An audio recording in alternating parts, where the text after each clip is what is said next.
Once you truly understand that noise is only the consolation prize for those who build nothing real, you stop trying to show off, and you begin working as if you've already won. This audiobook wasn't created to give you a momentary boost and then leave you stranded with empty promises. There are no cliches here, no showmanship, no room for excuses or ego games.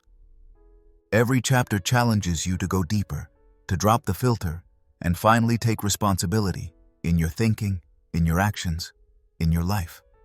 You're not here to listen to theory. You're here because you know it's time to get serious. Because true focus is uncomfortable. Real discipline doesn't need spectators, and genuine success doesn't need to parade itself. You feel it. Chapter 1. The Trap of Premature Recognition. There is a widespread, almost desperate urgency to be seen, to get attention, to receive validation. On social media, in groups, in casual conversations. It's as if work only exists for many people when someone is watching, when someone applauds, when there's public proof that they're doing something. They strive more to be seen than to actually create. And in this chase for instant recognition, they sacrifice the most precious thing, the process that could truly transform them. This is no accident. It's a cultural inheritance that rewards visibility. As children, we're taught that we must show what we do well, loudly, visibly, proudly. But what they don't tell us is, when recognition arrives too early, it doesn't lift you up. It exposes you, because it forces you to maintain an image that isn't strong enough to endure. Some people have barely formed an idea before they announce it. They take a first step and expect applause. The problem isn't sharing the journey, but wanting to reap the harvest before seeding. Those who want to harvest too soon jeopardize their own development. They set expectations that pressure, shape, and drive them, not from inner growth, but to defend an outward image. Premature applause is a trap.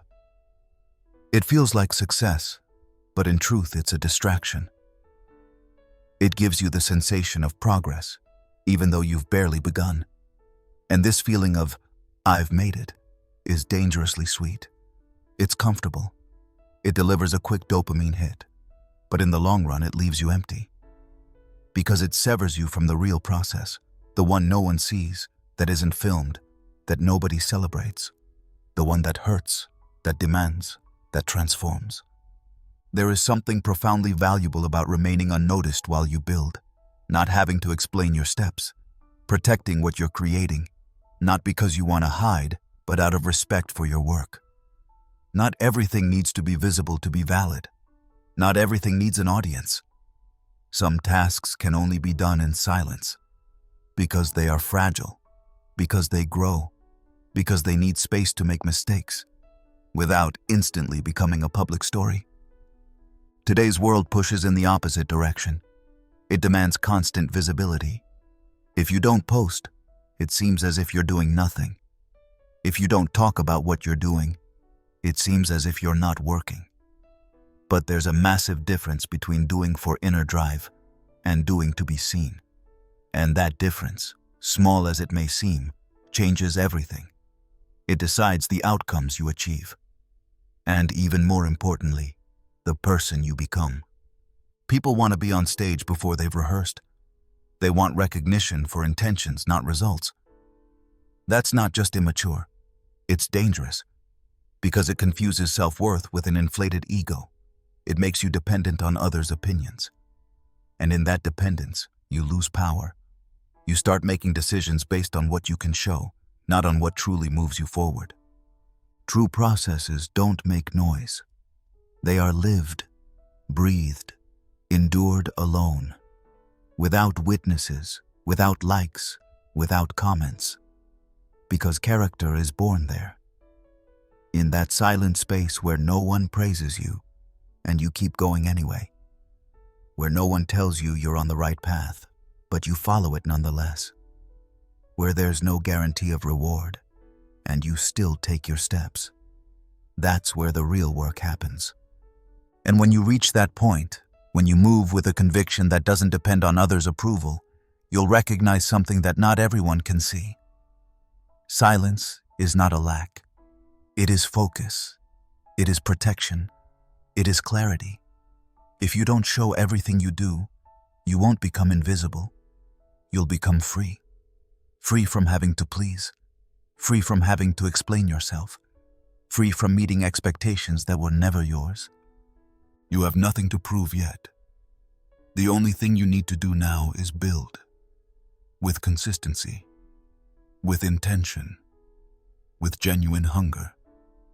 Without celebrating every second step. Without announcing each minor success.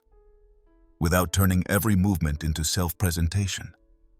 Because if you do your work properly, people will notice it sooner or later, without you having to force their attention. Real recognition comes when you no longer need it.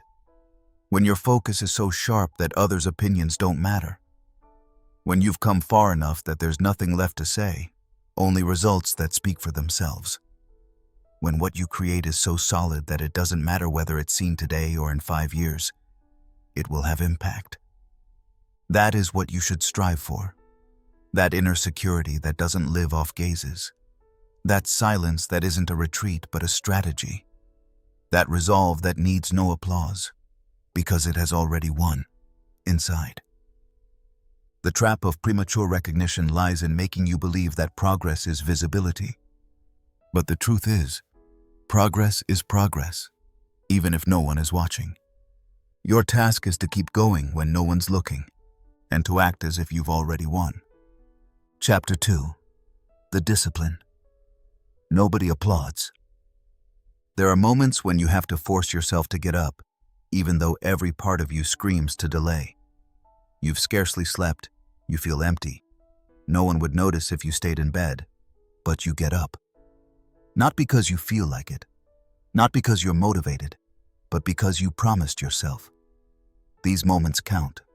They define you, and they belong to the kind of discipline that no one notices, no one celebrates, no one will ever see. Discipline is not loud. It comes without witnesses, without applause, without drama. It isn't spectacular.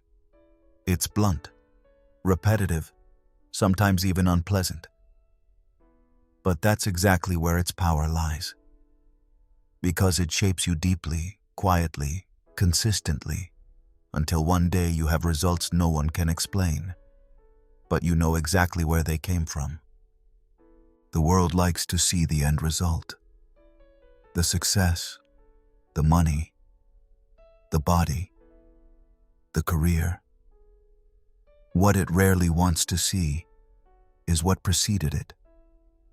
The lonely evenings, the hours full of doubt, the days without visible progress, the stubborn persistence, even when there seems no reason left. This is the discipline you need. The one that won't get applause, but that changes everything. No one will celebrate you for skipping Netflix to read. No one will thank you for sticking to your workout plan when you're tired. There are no likes for passing up a party to write, to learn, to plan. Yet this is exactly where your commitment shows. Who wants something deeper than fleeting gratification? Discipline doesn't begin with grand decisions. It begins in the small moments easily overlooked. You've had a long day, your energy is gone, but there's still what you promised yourself. Just 30 minutes of work, just one chapter, just one task, and no one would blame you if you postponed it, but you do it anyway, not because you have to, but because you remember who you want to be. You don't need a coach looking over your shoulder. No audience monitoring your resolve. You need that inner clarity that you'll see it through, precisely because no one is watching. Because it's about you. About your word to yourself. About your self-image, which you defend every time you do what you said you would, even if no one notices. It's easy to feel motivated when everything flows. When the sun is shining, successes are visible, and your environment affirms you. But what remains when all of that disappears? When you're alone, exhausted, disappointed? The answer is discipline. It's the backbone when motivation fails. It's the net that catches you when enthusiasm lets you down. Many talk about goals. They write them down, hang them on the wall, tell friends about them. But that's not the part that counts. Writing down goals is easy. The crucial part comes afterward, when no one asks how things are going, when weeks pass without visible progress, when the lure of the new has faded and only routine remains, when everything inside you asks, "Why am I doing this?" and you keep going anyway. Discipline has no spectators. It doesn't need them. It needs only you, in your sleep-deprived, sometimes doubting, but determined version. The version that understands that greatness isn't born of grand gestures, but of small actions, daily, again and again. Not perfect, but persistent. There will be days when you feel no progress. You work, you invest time, you give your best, and still the results don't come. And it's precisely on those days that everything is decided. Because that's when excuses creep in. You start negotiating. Maybe tomorrow, maybe next week. Maybe I'll take a break. And you'll find those thoughts sound reasonable, but they quietly lead you back into the life you wanted to break free from. Discipline doesn't mean you never fail. It means you always get back up, that you don't waste time debating your mistakes, but learn from them and move on. That you don't let every emotion be the measure, but know that feelings fluctuate while your word remains. No one will come to praise your silent work. No one will say, "Thank you for pushing through today again." There's no medal for taking responsibility, for leading yourself, for forgoing pleasure to work on yourself.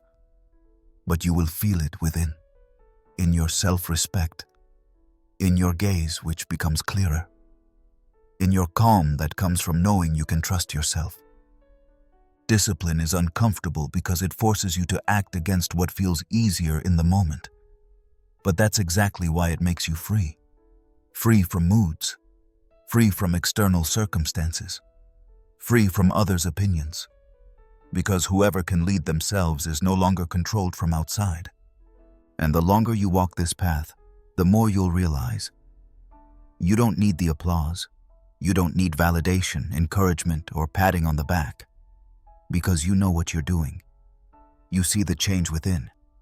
You see how you become more stable, clearer, stronger, and you begin to respect yourself, not for what you've achieved, but because you know what you sacrificed for it. In the end, it's not success that defines you, but the price you are willing to pay. Not in money, but in patience, in perseverance, in countless moments of decision when you could have given up and didn't. That is the discipline nobody applauds. But it's what everything is built on. And it belongs to you, every day, every hour, every decision anew. Chapter 3. Noise is for those who have no results. Some people talk non-stop about their plans, about what they're supposedly doing, what they'll achieve soon, what they will change. They post, they tell. They never miss a moment to emphasize how hard they're working on themselves. And the more they talk, the clearer it becomes that there's not much behind it.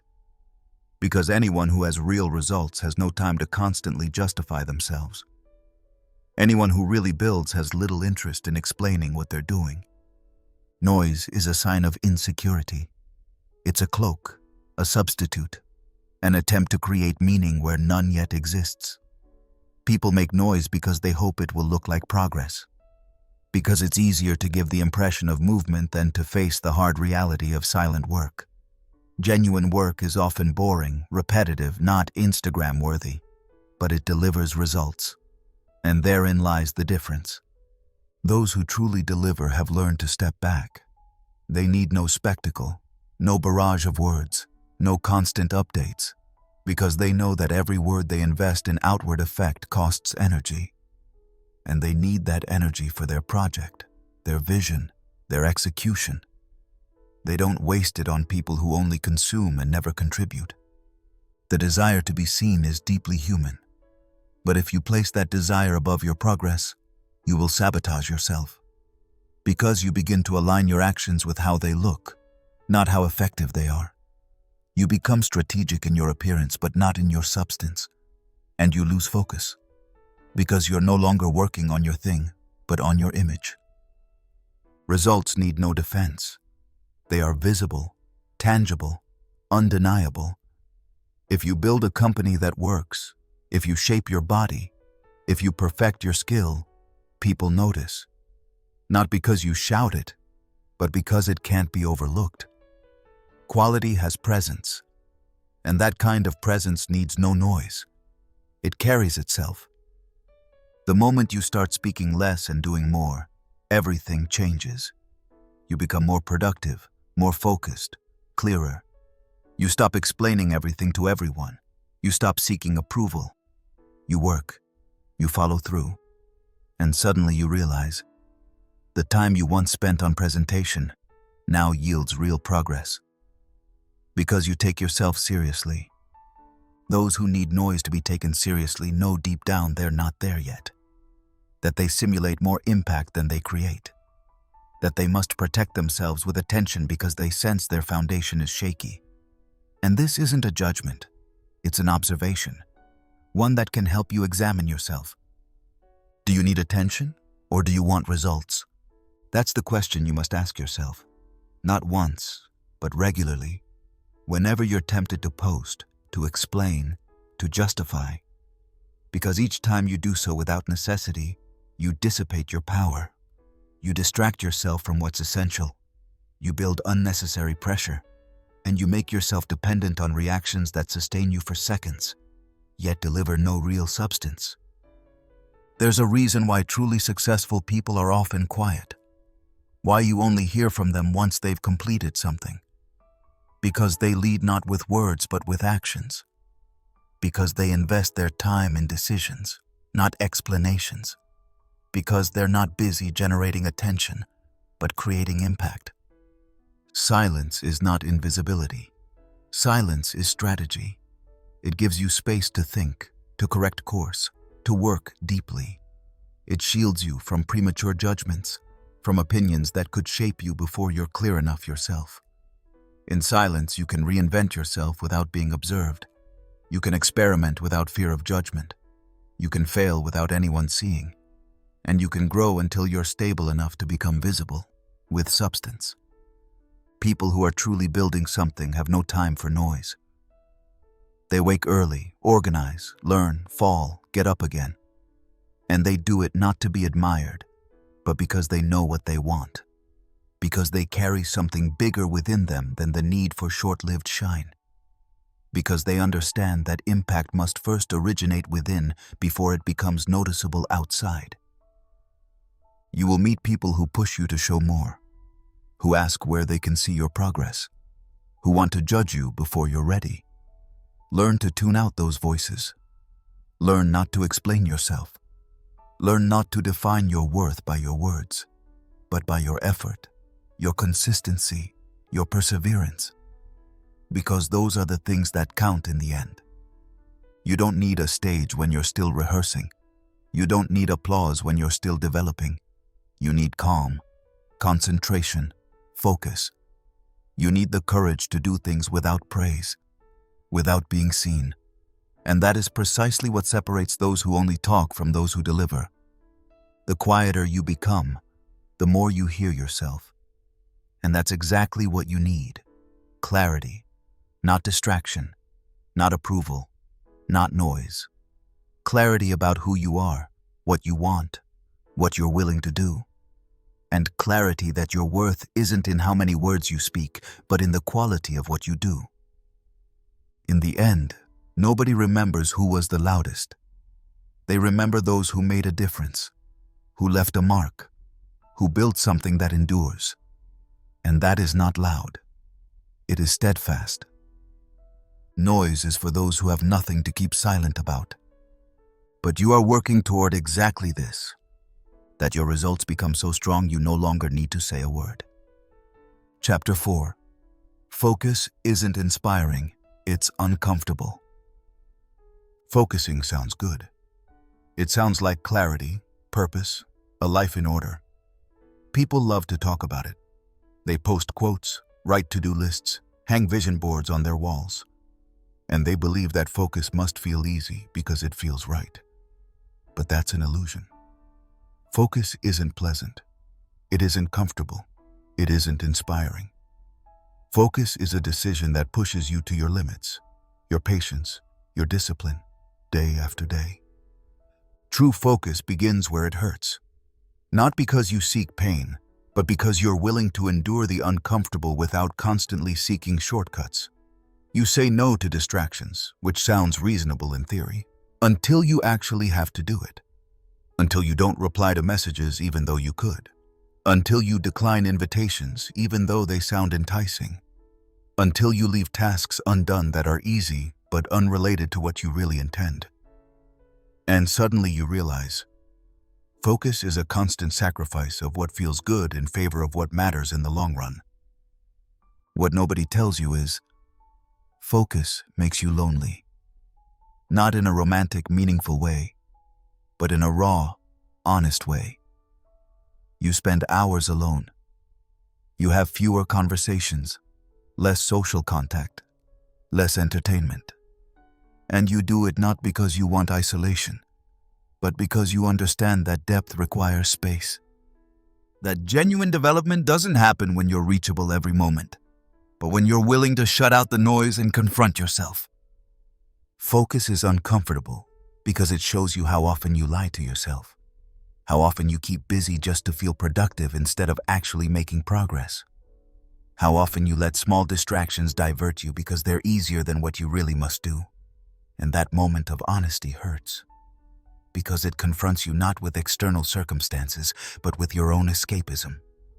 There are days when you have to summon every ounce of will to stay on task, because your mind is everywhere, your body is tired, your environment presses, and it's in those moments that you reveal whether you're serious.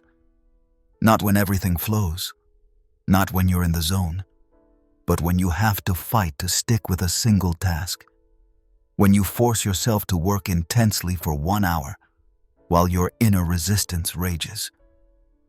That is focus. Not the perfect morning with tea, a candle, and silence, but the battle in your head you win when no one is watching. Most people fool themselves into thinking they're focused while they multitask on 10 things at once. They believe they're productive because they look busy. But focus is the opposite of multitasking. It's the radical decision to choose one thing and shut out everything else. Not forever, but for now.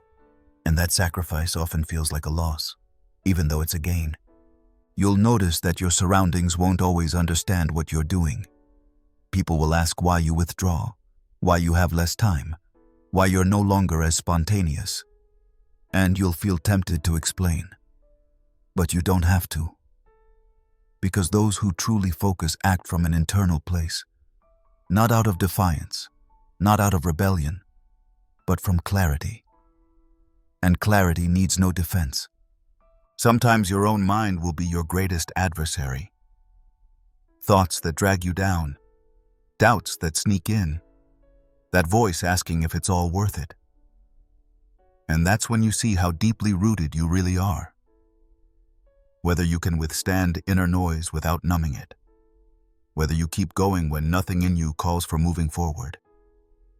Because focus is not the product of motivation. It's the product of decision, of repetition, of an inner stance. No one will award you a medal for closing yourself off for an hour to work in concentration. No applause, no pat on the back. But you will see it in your work, in your depth, in the quality of what you create. Because the traces of real focus are recognizable. They reveal themselves in details, in precision, in the clarity of your thoughts. Not immediately, not loudly, but permanently. What makes you grow doesn't always feel good. And that's the part most people ignore. They seek the pleasant path, the inspiring routine, the beautiful, steady flow. But growth comes through friction.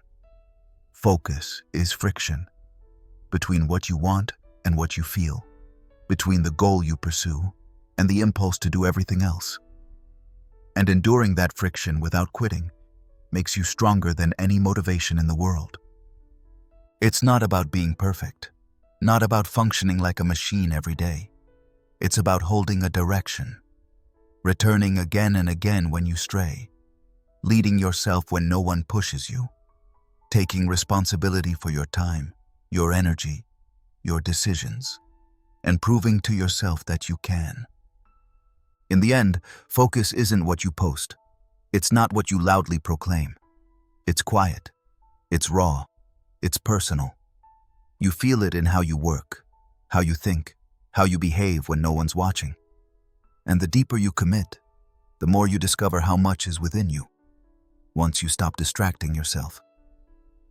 Focus is not a trend, not an inspiring concept, not a pretty quote.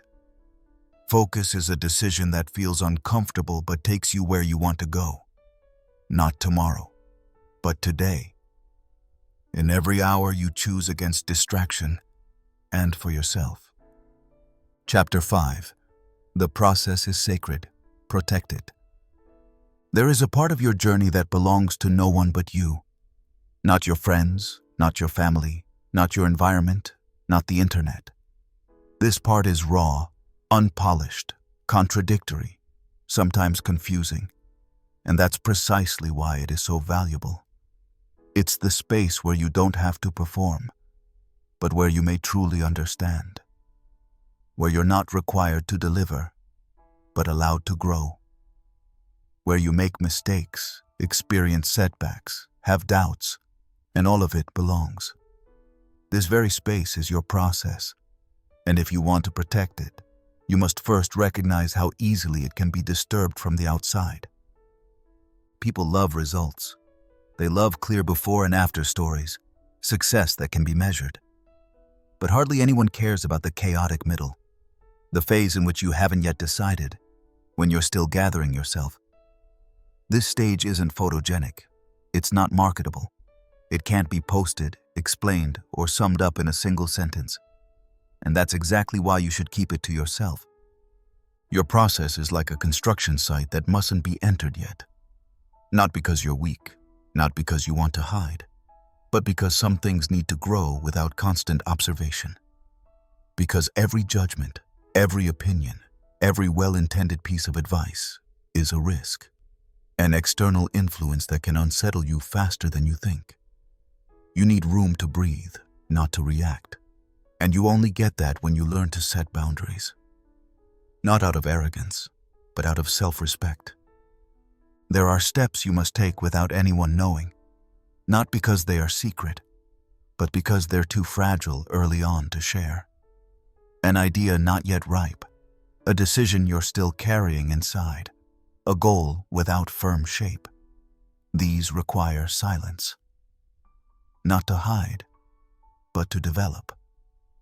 Because as soon as you begin talking about something, you steer your energy outward. You explain, you justify, you open yourself up to opinions. And in doing so, you risk losing what was meant to guide you, your inner voice. You don't have to share everything. You don't have to document every step. You don't have to prove you're on the right path. Your process is not a stage.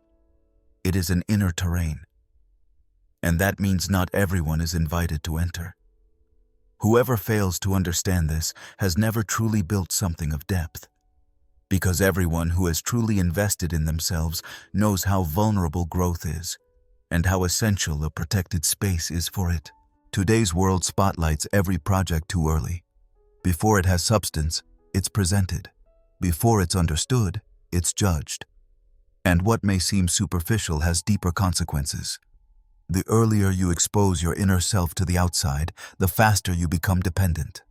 On reactions, on approval, on attention. And that can not only slow your process, but completely derail it. Because you eventually start prioritizing how something looks over how it feels to you. Growth needs silence, not as a retreat, but as a choice. You have permission to step out of conversations, to begin projects in private, to remain silent when questions arise while you're still searching yourself. There is no obligation to explain everything.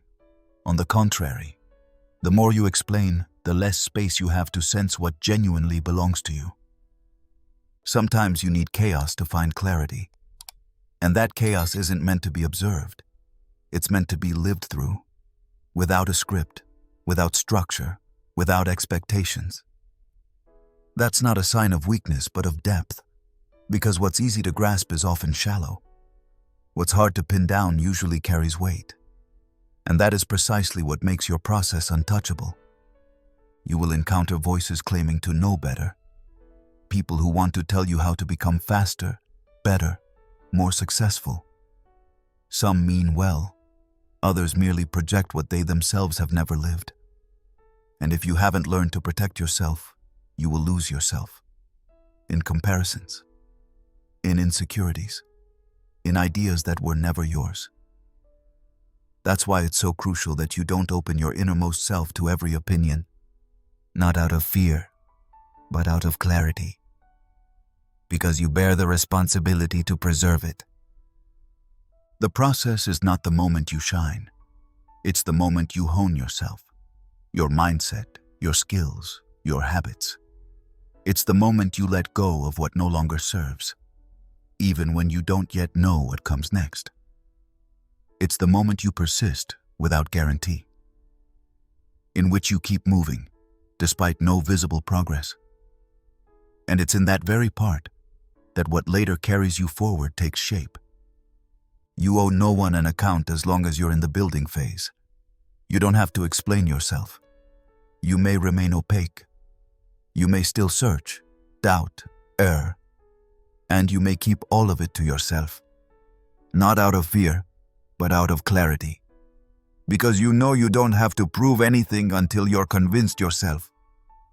When you protect your process, you protect your power. You learn not to disperse yourself. You begin to listen to yourself. You build not for an audience, but for you.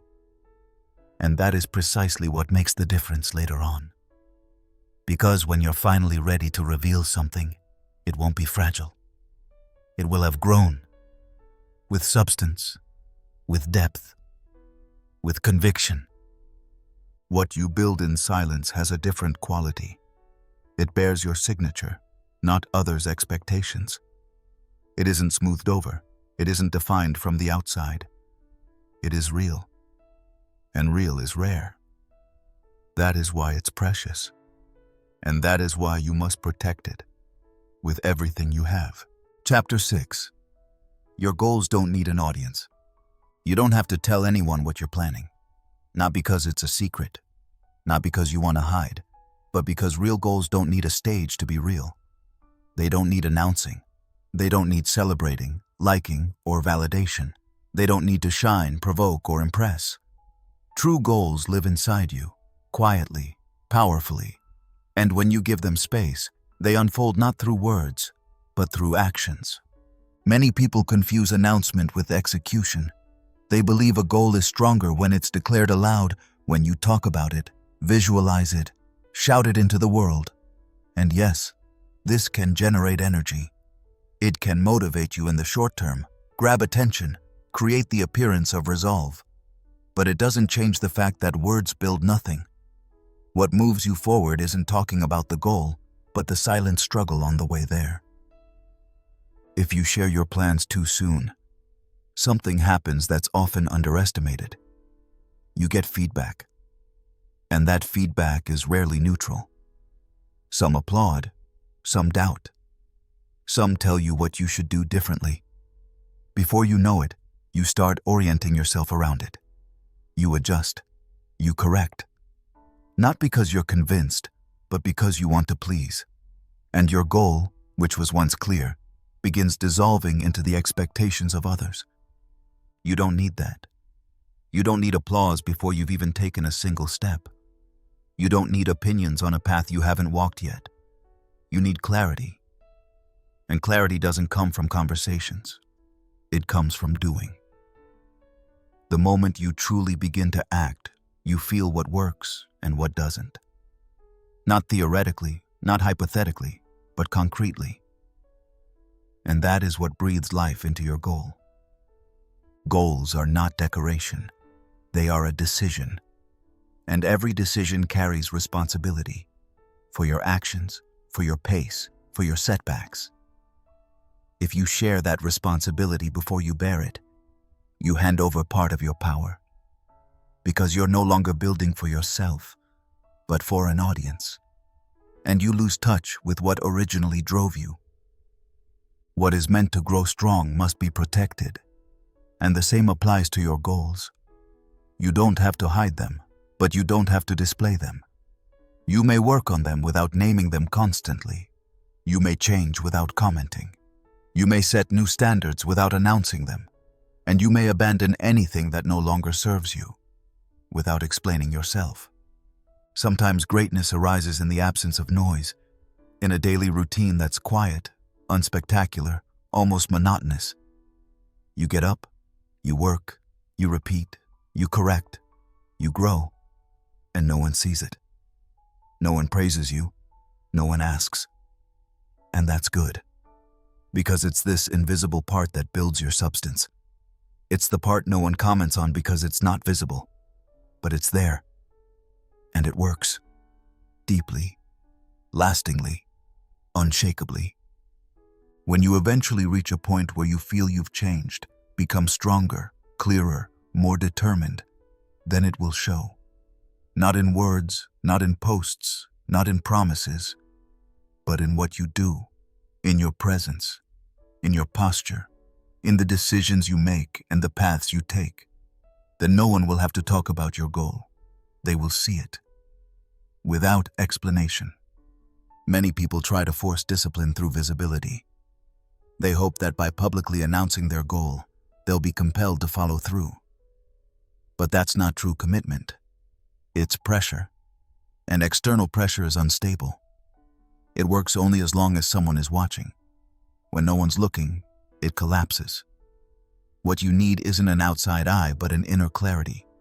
One that remains even when you're alone. Especially then. You don't have to convince anyone. Not of your vision, not of your pace, not of your direction. You may stay silent. Not out of insecurity, but out of focus. Because you know the time you spend on explanations is better invested in execution. Because you've understood that true strength doesn't shout, it acts. Consistently, calmly, without haste, but with depth. There will be people who ask what you're up to, who are curious, who want to take part. You can answer, or you can remain silent. Both are legitimate. What matters is that you protect the space between you and your goal, that you don't keep opening doors you've only just begun to build. Because if you open them before they're stable, any gust of wind can shake your foundation. Goals don't need many words. They need patience. They need decisions no one sees. Plans carried out when no one asks. Moving forward even when it isn't spectacular. Rising when nobody's watching. And carrying on, quietly, but resolutely. If you train yourself to live your goals instead of marketing them, you'll become free. Free from expectations, free from pressure, free from the compulsion to perform. You'll start being more honest with yourself. You'll notice what you truly want and what was only for show. And you'll recognize that the strongest goals aren't those everyone knows, but those you've internalized so deeply you no longer have to name them. Not everything you do must be visible. Not every undertaking must go public.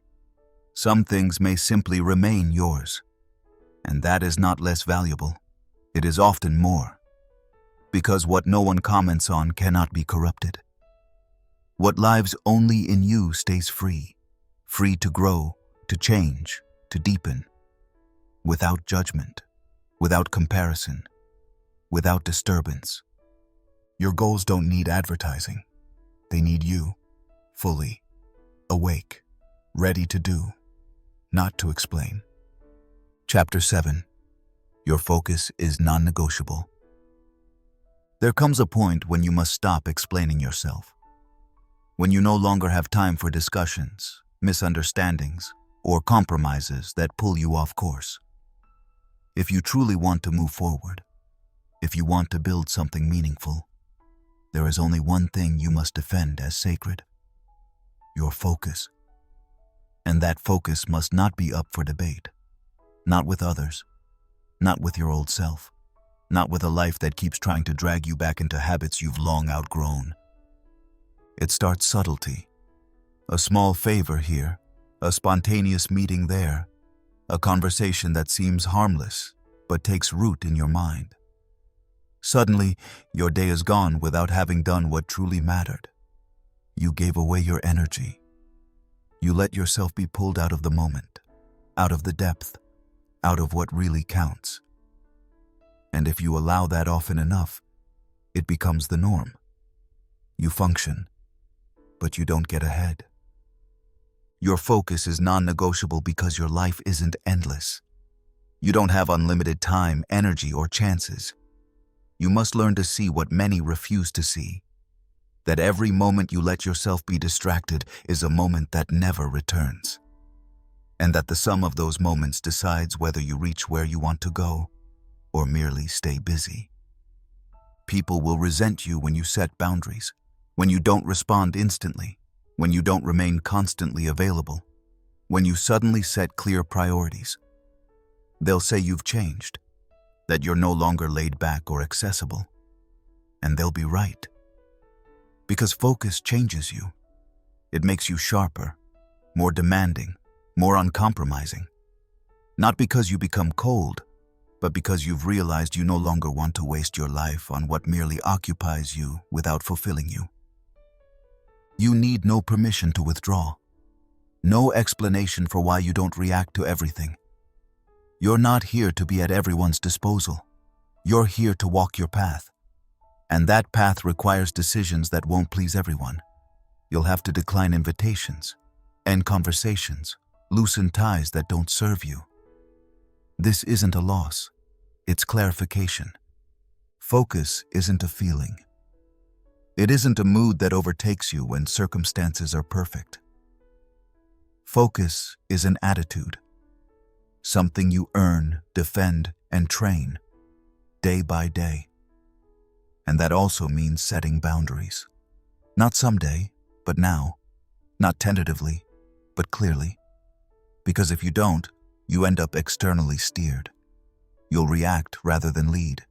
And you'll discover your calendar is full, but not with your life. Some people don't want you to focus, not out of malice, but because they need you in the version you once were. Available, accommodating, without direction. When you begin to focus, it provokes them. It shows them what they themselves aren't doing. And many will unconsciously try to pull you back, with jokes, with closeness, with guilt. You must be strong enough to withstand that without explaining yourself. You can't make your path understandable to someone who isn't willing to walk it themselves.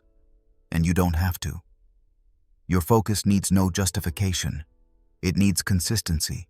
It needs time slots that are untouchable, rituals that center you, spaces where no one meddles. And this isn't a luxury. It's a survival strategy in a world that constantly fights for your attention. You'll notice you start thinking differently. You'll plan not by hours, but by energy phases. You'll stop reacting to every stimulus and begin dosing them consciously. You'll arrange your environment not by likability, but by depth. And you'll feel a new kind of calm, not given from outside, but born from the clarity that you control your day, not the other way around. Of course, you'll make mistakes. You'll slip, get distracted, give in.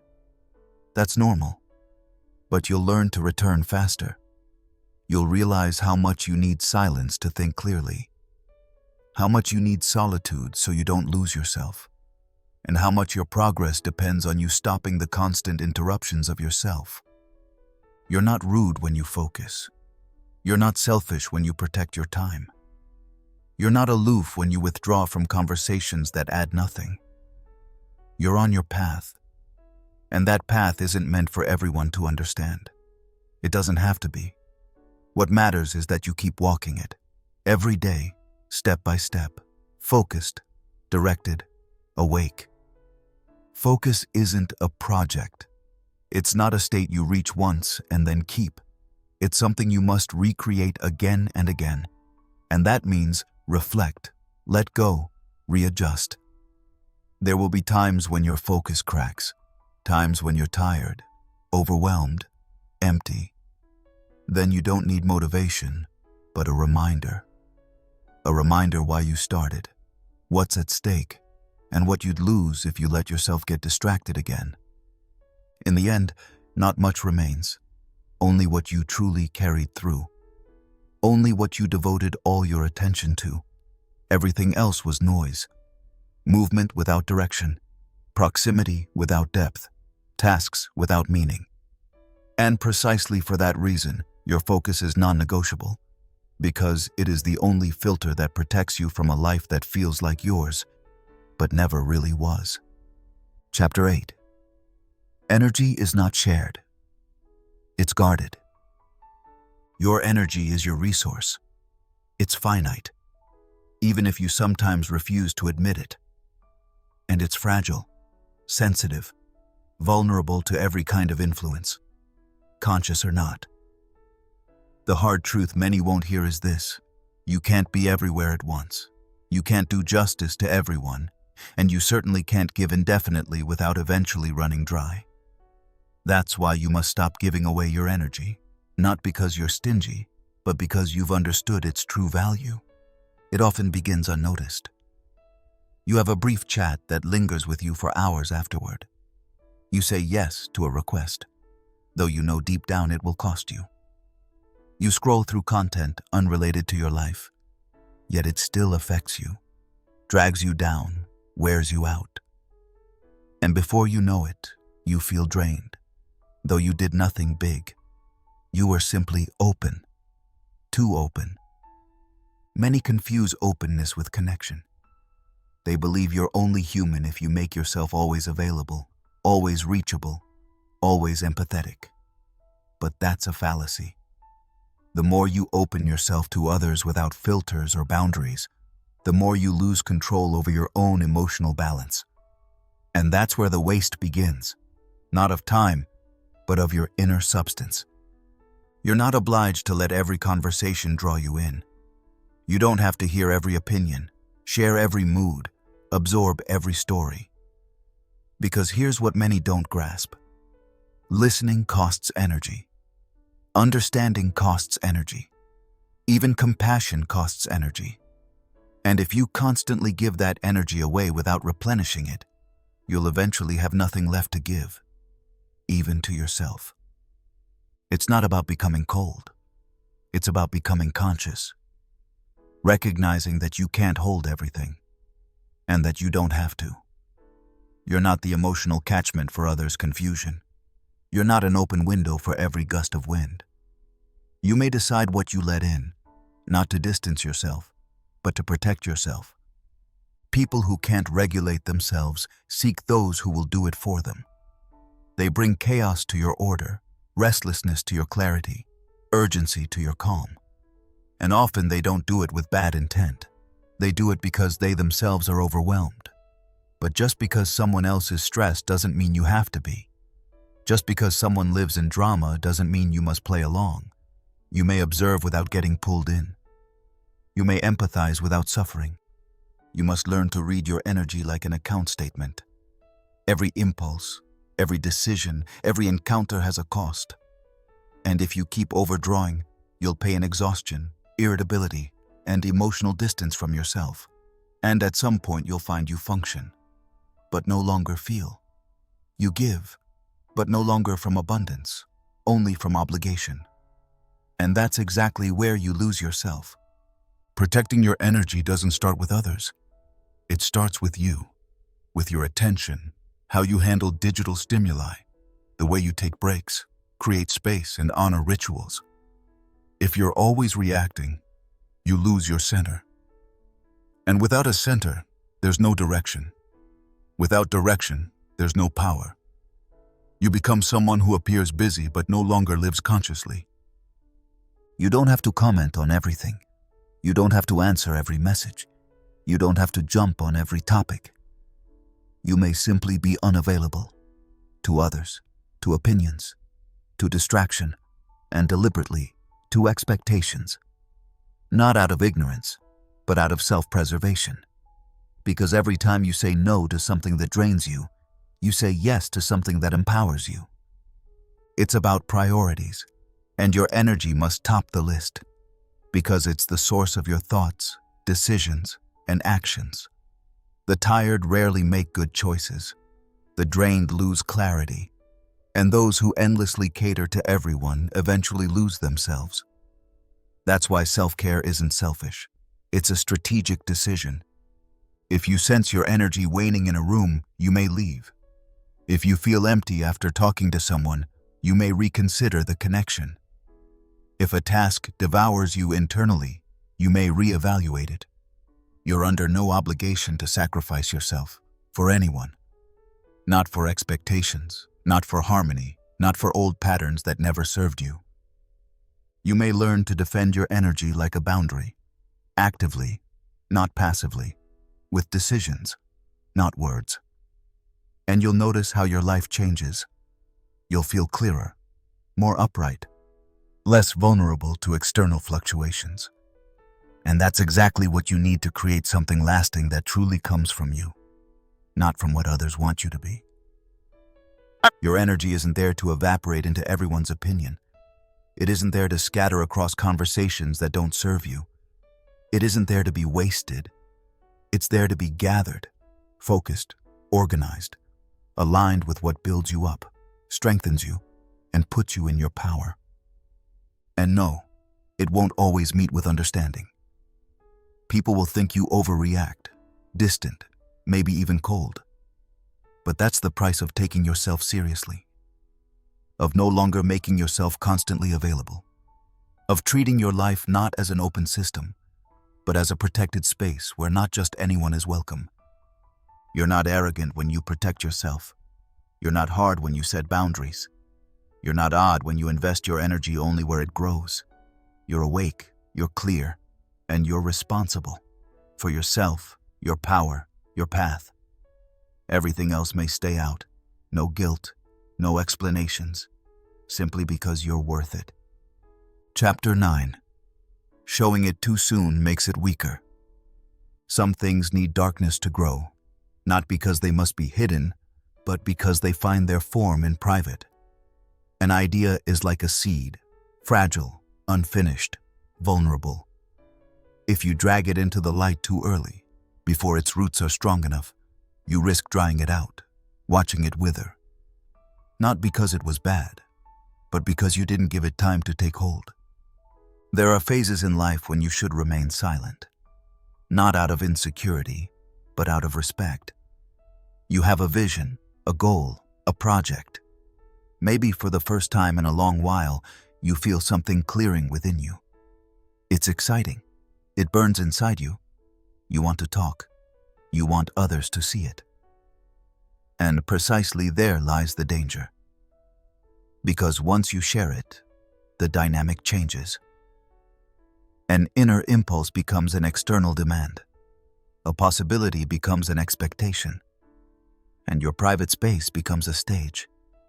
The earlier you show something, the more you expose it to influences you can't control. Comments, opinions, doubts.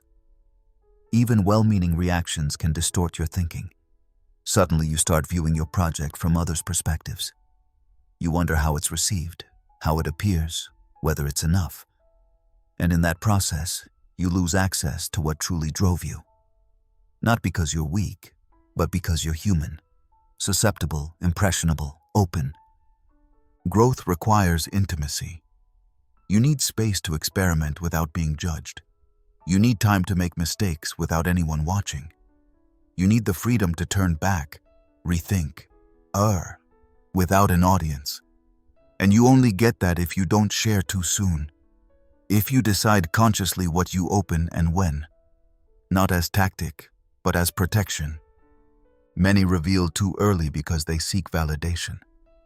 They want a sign that they're on the right track. They hope for motivation, encouragement, external energy. Yet in truth, that's the proof they're not yet ready.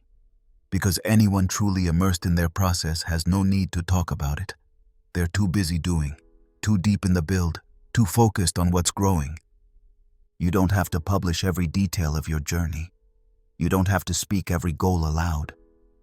You don't have to comment on every undertaking. Your development is not a show. It's not content. It's not a narrative for others. It's a transition, a metamorphosis. And that happens in silence, without camera, applause, or audience. When you build something meant to last, it needs a protected space. Like a child who shouldn't have to walk in its first week. Like an artist who doesn't exhibit sketches immediately. Like a thought that must ripen before being put into words.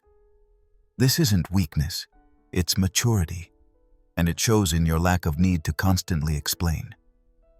The world demands visibility. Share, show, document, prove. But what you can show isn't always what propels you. Some things are valuable precisely because they remain private, because they haven't been judged before they were ready. And it's a sign of inner strength to resist the pressure to perform, to skip the charade, and to devote yourself to what matters more than impact, namely depth. You may work on something without anyone noticing. You may change without commentary. You may prepare long and patiently out of sight. And you will see, when the moment comes that you are ready, people will sense it. Not because you announce it, but because you have become it. What's revealed too soon loses its magic. It's dissected, analyzed, classified, and that robs it of its power. True transformation can't withstand early appraisal. It needs protection, depth, and time. So if you truly want to grow, learn not to speak too soon. Not because you must hide, but because you honor your inner self. You're not less brave by waiting. You're not less determined by staying silent. You're not less strong by not revealing yourself immediately. On the contrary, you're more mindful. You're clearer. You're true to yourself. If you want to build something that not only works but also fulfills you, learn to hold it before you present it. Learn to test it, feel it, shape it, in silence. And when it's ready, it will show itself, not as a gesture, not as a post, but as presence, as result, as fact, indifferent to words. For everything that must grow strong must first be protected. And you are the only one who can provide that protection. Not by barricading yourself, but by choosing what is ripe enough to be seen and what must continue growing inside you. Without pressure, without proof. Only with the clarity that not everything must be shown to truly exist. Chapter 10. Others don't have to know. You must do. You need no spectators, no audience, no external validation to begin. If you wait until someone notices what you intend, until someone gives you permission to take the first step, you will never start. Because the point isn't that others know. The point is that you do it. Even if no one watches, no one asks, no one applauds. Many hold themselves back because they inwardly believe a venture doesn't truly exist until someone acknowledges it. As if mere intention isn't enough. As if you must talk about it, seek approval, find security in others' reactions. But that's an illusion. The longer you wait to begin, the more dependent you become. And the more you talk about something you haven't done, the less energy you have to actually do it. You don't need attention. You need action. No explanations, but movement. You need the ability to trust yourself, even when no one joins, no one inquires, no one reminds you of your resolve. And that is often the hardest part, to keep going when no one cares. Because those are the moments when you truly grow, when you stop defining yourself by outward impact and start taking yourself seriously. You don't have a goal to make a good story. You have it because something inside you demands to become real. And that demands more than words. It demands decisions, effort, repetition. It demands enduring stagnation without immediately questioning everything.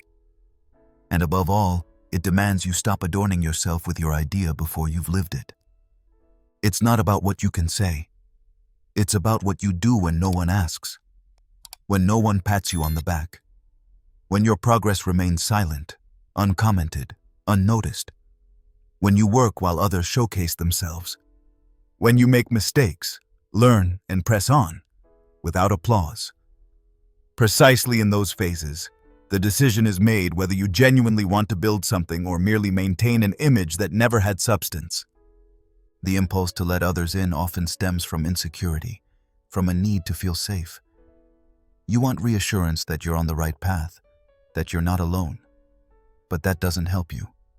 On the contrary, it weakens your resolve. Because once you tie your motivation to reactions, you lose control. You become steerable by approval or rejection, by interest or indifference. And your drive turns into reaction. You don't need reactions. You need depth, focus, clarity. And you find none of those by talking about what you plan, but by doing, by quiet doing, by daily persistence that nobody sees, nobody praises, but that changes you. Not visibly, but from within. If you truly want to know what you want, observe yourself when no one's watching. What do you do with your time when you don't have to prove anything? What choice do you make when no one is there? Do you keep working, or do you need the stage, the praise, the feedback? Are you ready to invest in your goal even if no one ever hears about it? The truth is uncomfortable, but it liberates. No one will come to motivate you. No one will remind you daily to keep going.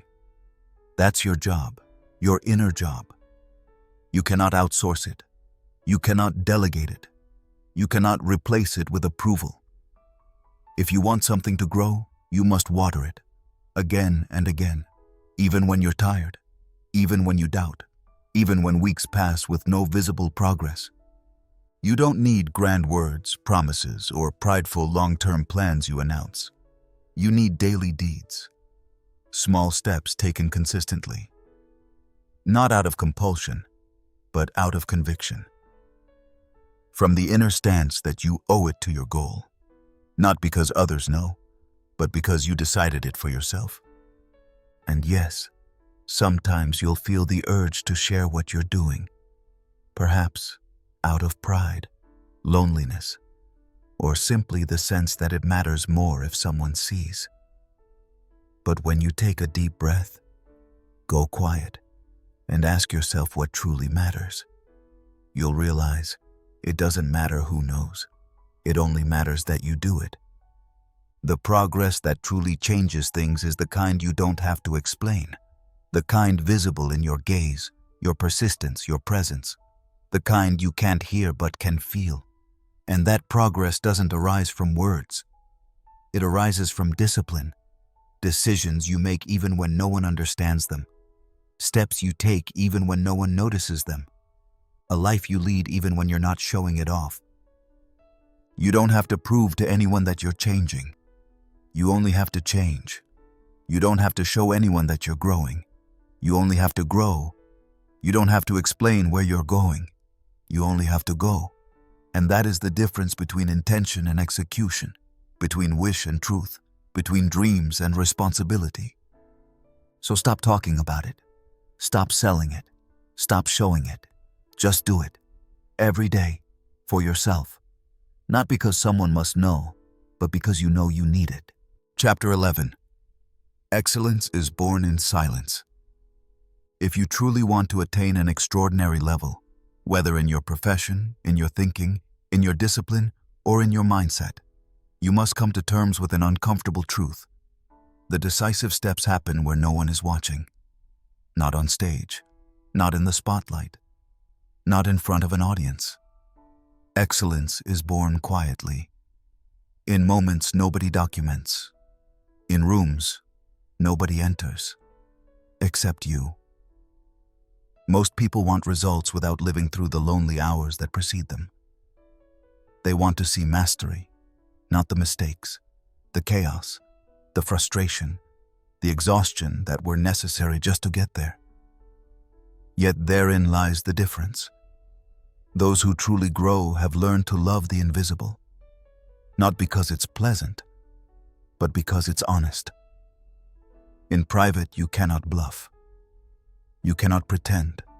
You cannot impress. There is no applause, no recognition, no instant reward.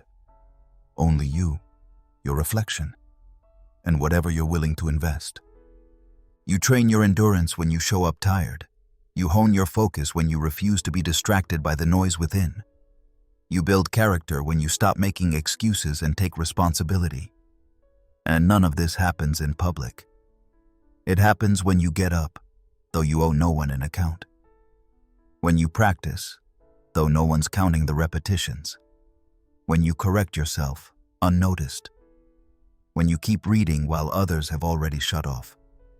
And it's precisely there that what later becomes called excellence is forged, even if you yourself might never name it so.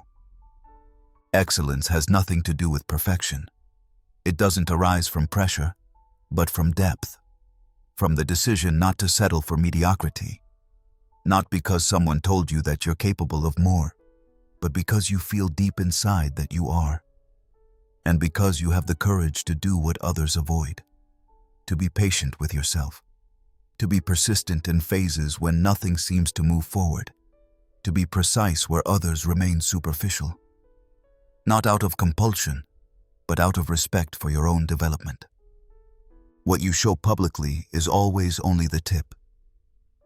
What really matters lies beneath, in the countless hours you laid the foundation that no one sees.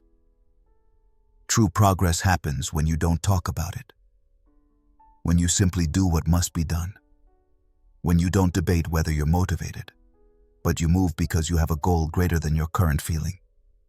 You cannot delegate this outward. You cannot fake it. Excellence cannot be staged. It is not what you post, but what remains when you are alone, when you stop talking, when you stop planning, when you simply are, with your task, your commitment, your decision to carry on. And it is in that state that substance is born. There will be people who don't understand you, who say you're too serious, too intense, too radical. They won't see what you do, and that's fine, because you're not doing it for them. You're doing it because you know that what you want to build cannot be created with half measures. You know that true mastery takes time, silence, repetition, depth, and that it's not about proving yourself, but about becoming who you are when all the superfluous things fall away. Private training forges public weight, not the other way around. Whoever only shines when others are watching has no real stability. Whoever is strong in the shadows will not have to explain themselves later. You will feel it, in your calm, in your confidence, in your posture, because you haven't learned to impress. You've learned to carry. Yes, there will be phases when you doubt yourself, when you feel you're going nowhere, when you wonder if what you're pushing through in silence is worth it. But it is precisely in those moments that depth is formed. There you stand out, because whoever keeps going when nothing seems to happen builds a foundation that can no longer be shaken, no matter what comes later. You don't have to tell anyone how hard you train. You will show it without a word, not because you want to be better than others, but because you take your work seriously. Because you take yourself seriously. Because you've understood that excellence is not born on stage, but in the shadows, where you confront yourself, where you fail, fall, and rise again, where you improve not because someone expects it, but because you want it. You are not worth less when no one is watching. On the contrary, those who persist in private, without attention, are often the ones you can truly rely on later. Because they can lead themselves. Because they don't need to be constantly seen to feel value. Because they have learned to find themselves in the silence, and that has become a rare gift. Keep going, even if no one asks, even if no one counts, even if no one applauds. Because what you build in silence will carry you. Not today, perhaps not tomorrow, but the moment it matters. And then everyone will see what you've long known, that excellence is not born when others watch, but when you remain true to yourself, even when no one is looking. Chapter 12. Fewer words, more strategy. There are people who speak incessantly about what they want to do. They analyze, they explain, they justify. They construct elaborate mental edifices, detailed, eloquent, convincing, and yet little changes in their lives. Because words can point a direction, but they do not generate movement. Because thoughts can open spaces, but without action, they remain empty. And because talking often becomes a substitute for what actually needs to be done. Words cost energy. They create expectations. They shape an image of you, of your plans, of your intentions. But that image is worthless if there is no substance behind it. If your daily life doesn't match what you present to the world. If your doing doesn't keep pace with your speaking. Strategy means you invest your energy not in announcements, but in direction, in structure, in decisions that aren't explained but lived. The quieter you become, the more room there is for clarity. Because real strategy needs focus, not applause. It doesn't emerge in a conversation with 10 people, but within you. In moments when you ask yourself what truly moves you forward, and what only keeps you busy. You don't need more discussions about how things could be.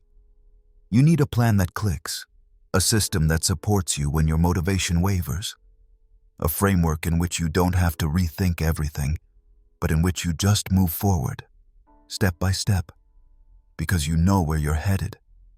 And that only works if you rein in your language, if you don't vocalize every undertaking, if you don't explain your intentions to everyone, if you stop dressing your life in words you haven't backed up with deeds. Strategy also means silence, not from insecurity, but from depth. Not because you're hiding, but because you're directing your energy where it has impact.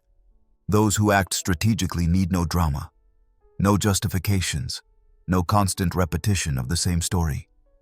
You know what you want, and you move toward it, without distraction by opinions, without detours through uncertainty. And if you do falter, it's not exchanging ideas with others that brings you back. It's the structure you've built yourself, the clarity of your decisions, the simplicity of your steps, the consistency of your stance. Words can unite, but they can also dilute. The more you talk, the more you lose yourself in the multitude of possibilities. You get scattered. You negotiate with yourself. You hear opinions that unsettle you, even though you already knew what needed to be done. And suddenly a clear plan has become an open question. Not because the plan was flawed, but because you shared it too widely, too early, too often. Impact comes from action, and action needs preparation, not an audience. You need time with yourself, with your calendar, with your tools. You need routine, not inspiration. The best ideas do you no good if they have no path to unfold. And that path isn't found in discussions, but in deeds. In weeks you follow through. In days when you don't shine, but you function. In hours nobody sees, but which make the difference between wish and reality. When you work strategically, you begin to structure your life like a system, not like an impulse. You no longer set out to get better, but you define what you do concretely each day. You stop setting goals that just sound good and start establishing habits that lead you there. And you realize it's less about motivation than clarity, less about passion than processes. You become more sober, and with that, more reliable. Strategy doesn't start externally.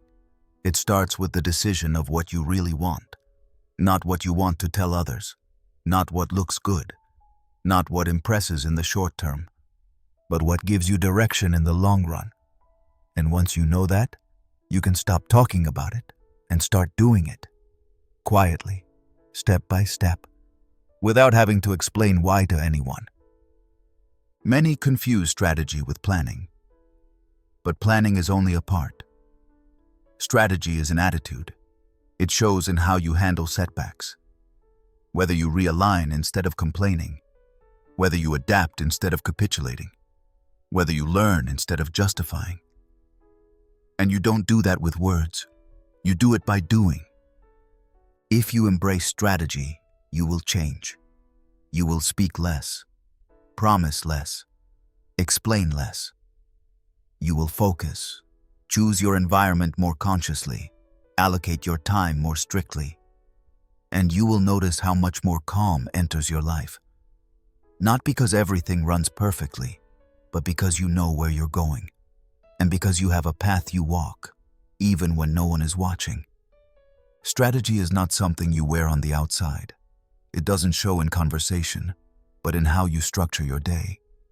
It lives not from volume, but from consistency. And it needs no applause, only your willingness to mean it. And that often means fewer words, more steps, less discussion, more execution, less outside, more direction. Once you've truly internalized that, you will speak differently, more clearly, more sparingly, with purpose. And you will realize you no longer need to persuade others with words, because your life has become the language that matters. Chapter 13. Silence makes many nervous, and that is precisely why it holds power. Most people feel uncomfortable when it becomes silent. Not the outer pleasant silence of an empty room or a traffic-free morning, but the silence that arises when you don't explain yourself. When you give no opinion, offer no reaction, give no answer. This kind of silence creates unease in conversations, in groups, in relationships, because it takes away from others their accustomed control, their reassurance, their interpretive authority. And in that lies its power. In a world where everyone is constantly talking, sharing, commenting, silence is a decision that stands out. Not because it's loud, but because it opens a space that was previously filled. A space in which the other person meets themselves. Without your approval, without your judgment, without your confirmation. And many cannot stand it. Because in your silence they recognize how loud they themselves have become. How dependent they are on being mirrored. Silence is uncomfortable because it forces you to endure. It allows no distraction, no diversion maneuver, no verbal evasion, no quick topic change. When you remain silent, an emptiness arises. And in that emptiness, what was otherwise concealed emerges. Insecurity, uncertainty, contradiction. And that is why so many people speak long before they actually have something to say. They fill the space because they cannot bear it.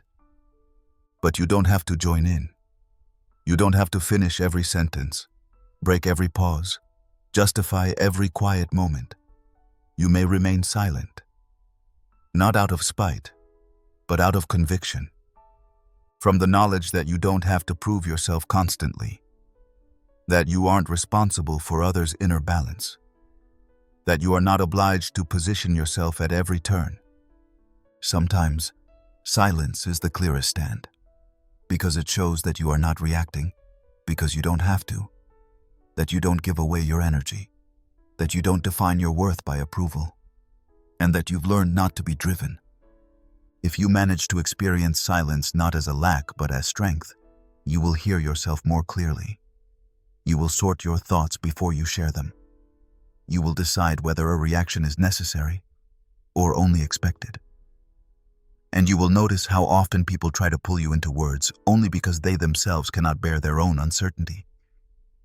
You are not cold when you stay silent. You are not distant when you don't answer immediately. You are not difficult when you don't open up at once. You are with yourself. And that is in an age where everyone wants to explain themselves constantly, a rare quality. You don't need a reaction to everything. You don't have to jump into every topic. You don't have to accept every invitation to drama or debate. You may step back.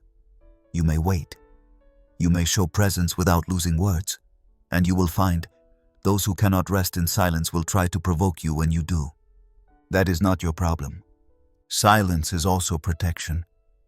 It spares you from impulsive action, from hasty judgment, from the reflex to always have to say something. It gives you distance to yourself, to your emotions, to external influences. And in that distance, you can see more clearly, not only what the other means, but what you truly think, beyond reaction. You don't have to comment on everything, not every development, not every opinion, not every detail of your journey. Those who talk constantly leave no depth, only noise. But those who can be silent where others speak begin to gain weight, not through volume, but through substance, not through persuasion, but through presence. You will not be overlooked because you are quiet. You will be respected because you don't have to perform constantly, because you don't jump when someone tries to provoke you, because you don't join every game offered, but because you lead yourself through calm, restraint, inner steadiness. Of course, there are times when you should speak, when there is something to say, when clarity is needed, when a boundary must be drawn. But once you have learned to hold your silence, you will also learn to speak better, because your words will no longer be reflexive, but born of conviction.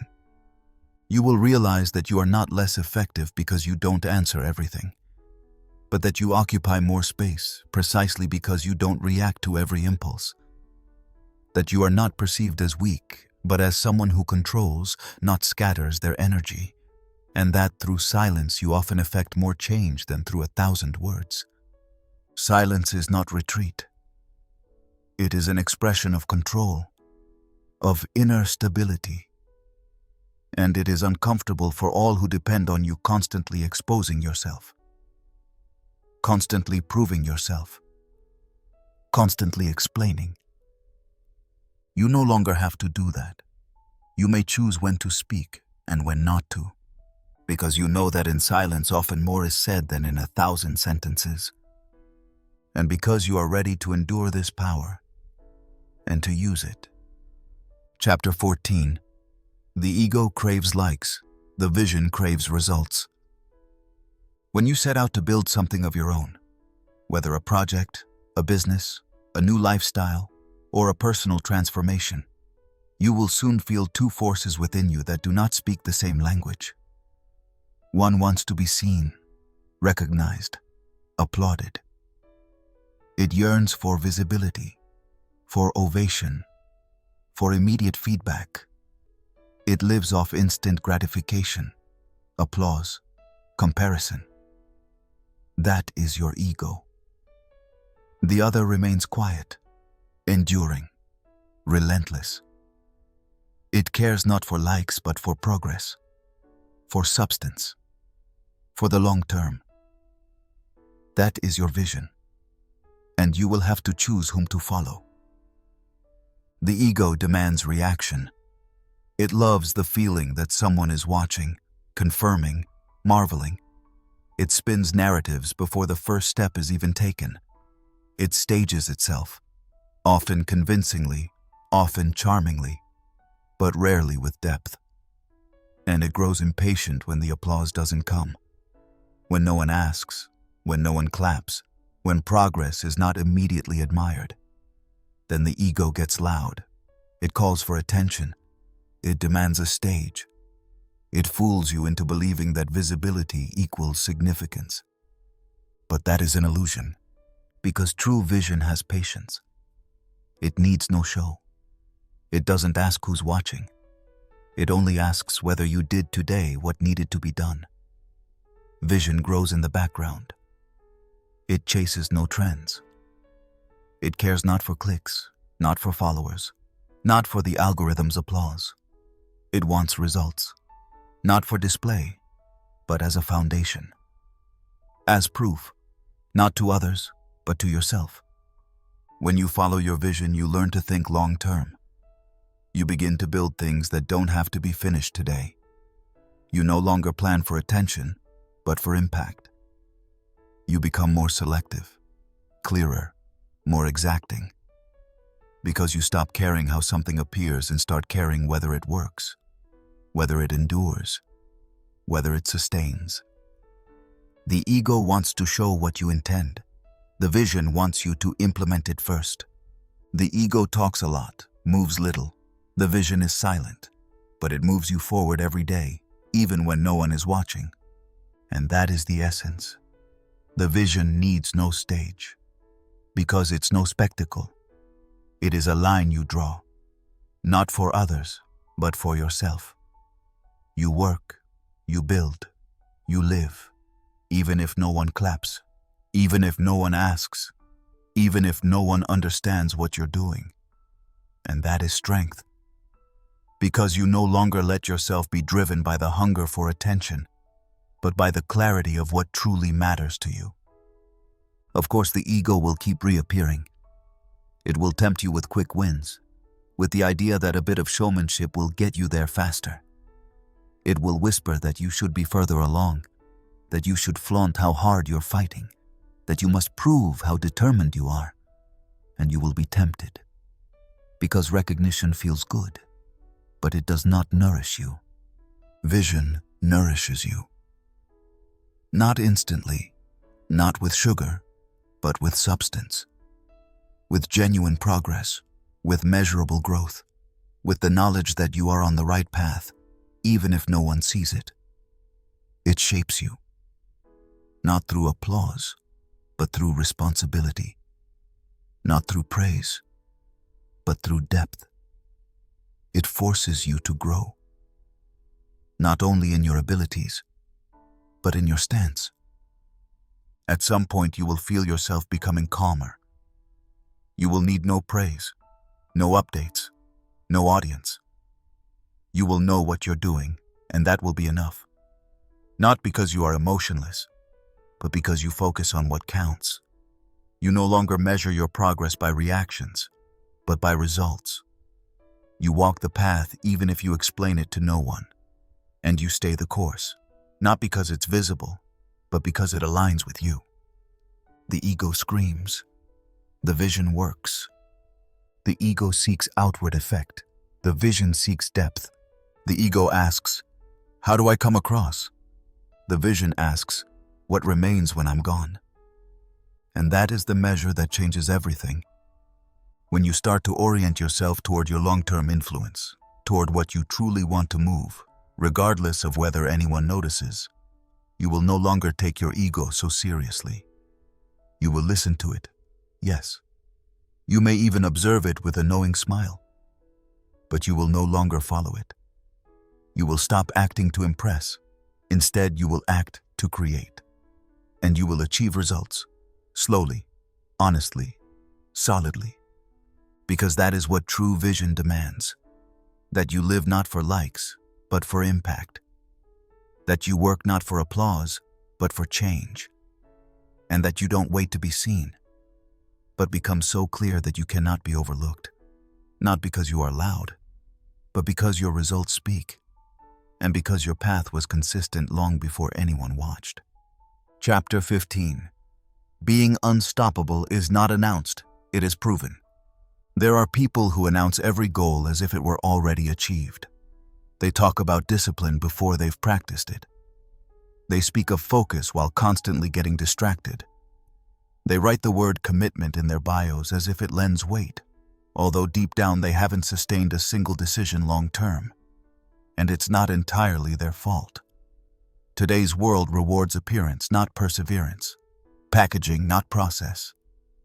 But if you truly want to become unstoppable, you must make one thing clear. You don't show it. You live it. Unstoppability is not a pose, not a label you can give yourself, not a state you reach once and then proudly display.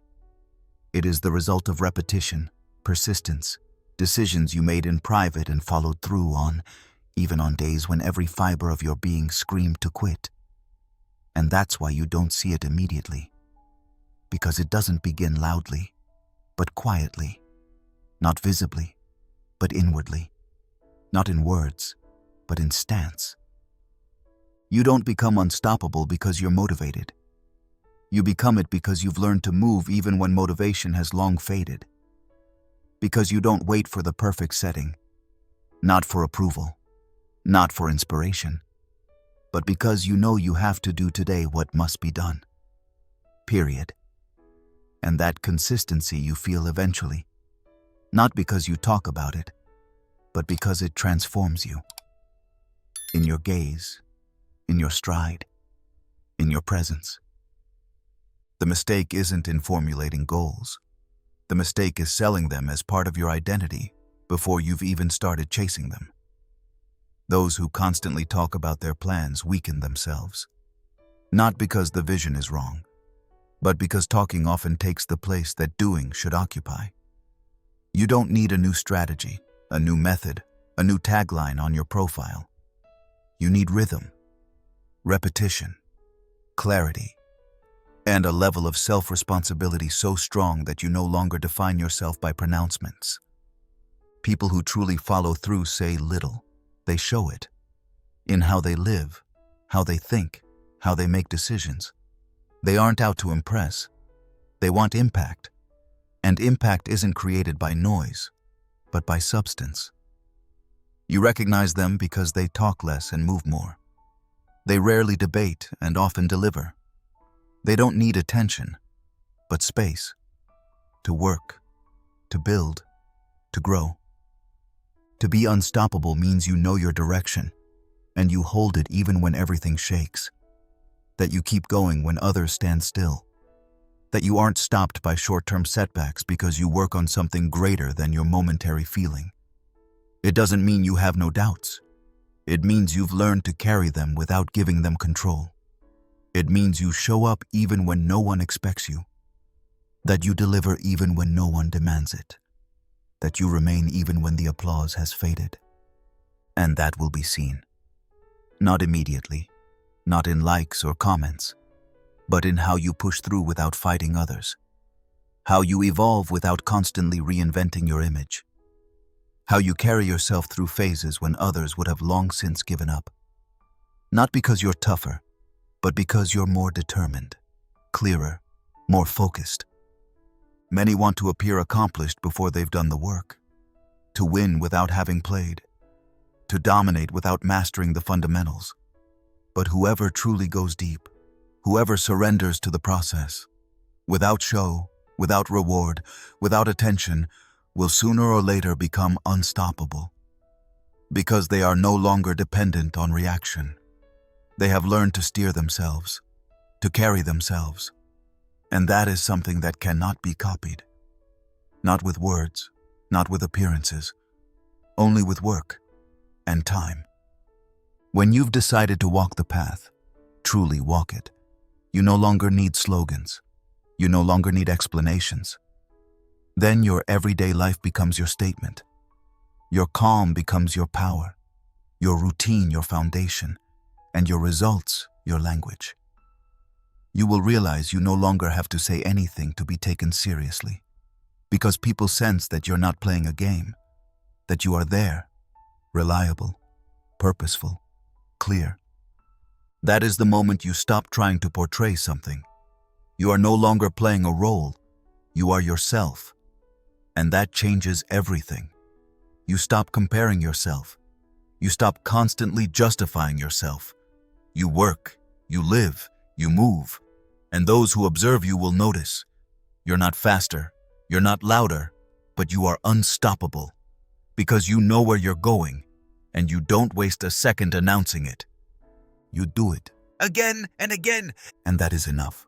Chapter 16. You owe no one explanations. It often happens in passing. Someone asks why you're withdrawing, why you post less, why you're working on projects but don't talk about them, and suddenly you find yourself in a loop of justifying yourself, not because you have to, but because you think you must. Yet in truth, you owe no one an account. No one has the right to ask why you do things differently, and it's your choice to recognize that as liberation, not as disturbance. The burden of explaining yourself sits deep. It presses down before you even notice. It starts in your mind and spills into your words. When you explain why you're not participating, why you're not doing what's expected, why you're different, you open a door to judgments, to expectations, to justifications you don't need. You give space that would be better filled with silence. You owe no one a rationale for your actions, your priorities, your path. You're not responsible for others' misunderstandings, not responsible for gently guiding their gazes. And whoever can't handle that will learn what true clarity costs. Clarity begins with the courage to say, "This is my path. I won't explain further." Without bitterness, without arrogance, simply with respect for yourself and your process. There are phases when explanations are what hold you back, not because anyone stops you, but because you distract yourself. You use words as a buffer to avoid truly moving forward. You look for something to justify yourself because you're not quite convinced yet. That very act happens when you constrain yourself. You ask yourself whether you need to justify it. And by doing so, you begin to relativize your own path. But you don't need that. Taking responsibility means accepting your decisions, even the unspoken ones. You need no permission, no approval, no okay. You need clarity. And to live that clarity, one sentence suffices. You act, not to justify yourself, but to create. And that changes everything. Many confuse withdrawal with rejection. They explain themselves at length, invite others in, justify their retreat, as if silence were antisocial. But you're not asocial when you choose to devote yourself to what you truly want. You're not cold when you draw boundaries. You're focused. And in that focus lies freedom, hope for authenticity, depth, self-responsibility. And whoever doesn't understand need not. For you don't grant space to what doesn't align with your path. It's an act of self-care to owe no one an account. Not for the lifestyle you've chosen.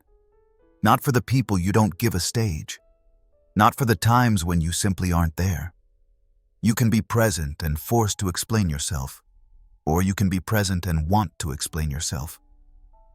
That's the fine line between external pressure and inner resolve. And yes, sometimes you'll feel like explaining yourself, especially when expectations weigh on you. When telling stories is easier than enduring silence. But then remember, you don't have to. You may. And don't use that may as an excuse but as freedom. Freedom not to explain because you don't have to, because you've already decided, for yourself, unconditionally. There will be people who feel hurt because you refuse to explain, who feel rejected, who think you've changed. You can explain, or you can let it be. But the decision is yours. And it doesn't make you unkind, but sovereign. Because you don't spread your energy across demands that no one made. You keep your responsibility for yourself. And that is your path. And when you accept that, you need explain to no one. Your life becomes lighter. Your thinking becomes clearer. Your decisions direct. Your rhythm more fluid. Not because you close off, but because you know exactly what you're using your capacity for. Not for justifications, but for execution. Not for approval, but for clarity. You're not in the wrong for resisting the need to explain. You're not insensitive if you don't meet every expectation. You're not arrogant if you don't justify yourself. You're not selfish if you take yourself seriously and allow others to accept you as you've decided to be. For you owe no one an explanation for your life. Not because you couldn't give one, but because you know you don't have to. Not for an audience, not for an image, not for a feeling, but for yourself. And in that inner freedom, your true life emerges. Not smaller, not invisible, but powerful. Without pressure, without coercion, without need to explain, only with clarity. ChatGPT Plus. Chapter 17. The urgency to move forward will make you lonely. When your inner fire ignites, you suddenly feel a sharp restlessness. An urging that drives you, keeps you from finding peace. It's no longer a silent whisper, but a deep burning that compels you to press on, even if the path leaves you alone. And that's when you realize that ambition often means loneliness, not because you're trapped, but because you're forging your own trail, detached from others' swings. When your focus relentlessly pulls you in one direction, you'll have to reject opportunities that distract you. You'll let go of what once defined you because it no longer serves you. You'll distance yourself from people who love you because they want to hold you back, and to hold on sometimes means don't move forward. The urgency growing in you brings you into a space where you must see that those who hold you now may slow you tomorrow. This loneliness is not failure, but a sign of growth. As you change, your surroundings change, sometimes faster than you'd like. People who used you as a mirror become unsettled. Friends who matched your pace before suddenly realize they can't follow you. Not because they dislike you, but because they no longer understand you. And that's a pain you can't avoid if you want to stay true to your path. In this phase, you learn to be yourself without feedback. You hear your steps on empty ground, your breath in unsupported spaces, your thoughts without outside confirmation. It takes courage, because you know your path must justify itself, not to others, but to your deepest self. And the only thing that matters then is your ability to act. You keep going, even when you're alone. The more urgent your goal becomes, the less room there is for community, for understanding, for shared consensus. You need time alone to clarify decisions, adjust strategies, reset priorities. You need deep moments when you hear only your own voice. And that's not a given, because the pressure to belong to a group is immense. The fear of standing out, the fear of falling behind. But if you really want to move forward, you must hold on to those moments, even when they're uncomfortable. No one will see it. Not your late nights, not your doubts, not the strategies you live through that no one can trace, not the nights you don't sleep because you work on your next step. No one will notice the loneliness when you get up despite exhaustion, when you keep learning even though you could pause, when you work through the day without asking if it's worth it. And in that lies your strength. In being alone with responsibility, with urgency, with clarity. Loneliness is not a state, but a position. The position you take when you want to move forward while others stay put. When you turn away from loud comfort, from circular debates, from collective stagnation. And in that space you learn yourself. Not as part of a whole, but as an independent entity, with paths that belong to you, with decisions only you understand, and with results only you can feel. This solitude is not your enemy. It is your teacher. It makes you clearer, sharper, more focused. It shows you what truly serves you and what doesn't. It confronts you with your responsibility, and it forces you to lead yourself. Not the trend, not the clamor of opinions, not the consensus, but you. When you feel the urgency to move forward, you'll have to rearrange. You'll reorder your time, reevaluate your closeness, realign your commitments. Because you know, every step counts, whether someone watches or not. Every moment you let yourself be held back is a moment you shortchange yourself. And that must not happen. Not today, not tomorrow. Your decisions will become harder, but they will be clearer. The conversations that nourish you will be fewer, but deeper. The breaks you take won't serve pleasure but regeneration, and the path won't always be pleasant, but it will carry you onward, because you no longer just wish, you act. It is a lonely path, but not solitary failure. And it is the only path worth taking if you don't want to extinguish the fire within. If your vision is stronger than your need for company. If the urgency to move on speaks louder than the desire to belong. You will notice how you change, how your priorities sharpen, how you sense more clearly what truly matters and what is mere noise, how you reduce your language to the essentials, how you act before you speak, and how your surroundings realign. not from outside, but from within. Then loneliness is no lack, but a sign that you're on the right path, that you live what you feel instead of feeling what others reflect, that you keep moving even if no one applauds, and that your urgency exceeds any fear of approval. Maybe you'll remain alone in this for a while, for a phase, maybe forever.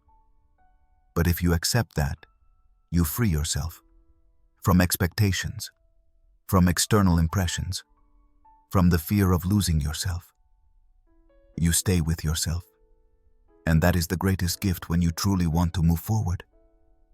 Your urgency will make you lonely, and that is precisely what makes you strong.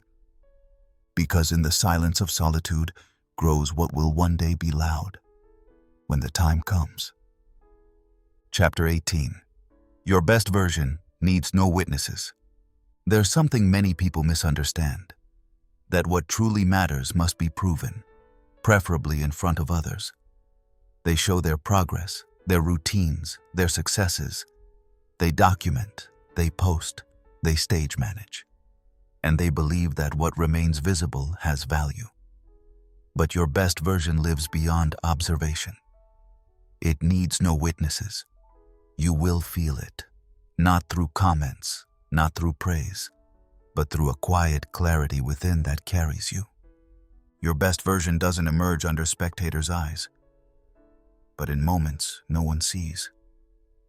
When you get up before the alarm rings because you want to keep learning, when you focus on a task despite fatigue, when you work on your posture even though no one asks, when you stay because it matters to you, regardless of how many notice. Those who seek witnesses have lost their freedom, because the moment you crave approval, you tie yourself to others' reactions. The best version, your quality, remains independent, because it springs from you, not from others' judgments. When you define your standards to be seen, you blur them.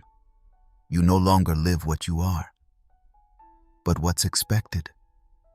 If you realize you behave differently when someone's watching, take it as a sign. That wasn't your best version.